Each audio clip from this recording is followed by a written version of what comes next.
In a small village in northern England, there lived a man named Thomas Hartley. He was a blacksmith. Every day he worked in his old workshop, shaping metal with fire and hammer. It was hard work, dirty and tiring. But Thomas never complained. He worked with pride.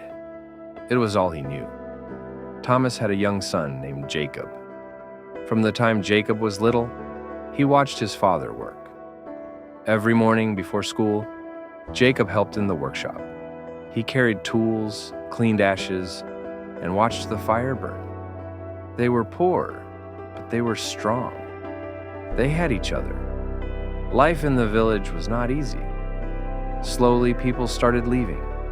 Big factories took away the jobs. The orders stopped coming. But Thomas still worked every day, even when no one needed what he made. He believed that hard work was never wasted. Jacob grew older. He loved learning. He was smart and curious. At school, his teachers saw something special in him. They told him he could do great things, maybe even go to university in the big city. Thomas listened quietly. Deep inside, he was proud, but he also knew what it meant. One day, Jacob would leave. When the letter came, saying Jacob got into a top university in London, Thomas smiled. He didn't say much, but the next day he sold his last set of blacksmith tools to help pay for Jacob's studies. He closed the workshop. His work was done. Jacob moved to London. It was a different world, loud, fast, and expensive. He lived in a tiny room. He worked at night and studied during the day. It was hard. Many times he wanted to give up. But he thought of his father's hands. Strong, cracked, never stopping.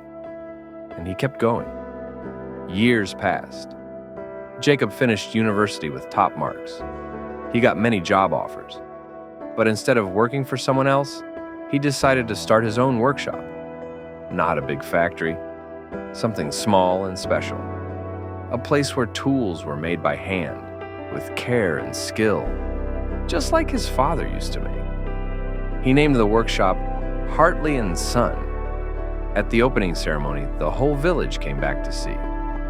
And in the front row sat Thomas, now old and quiet, but smiling with pride. On the wall of the workshop, Jacob placed his father's old anvil, the one he used all his life. It was rusty, heavy, and strong. People didn't just come to buy tools. They came to feel the story. The story of a father who gave everything and a son who never forgot.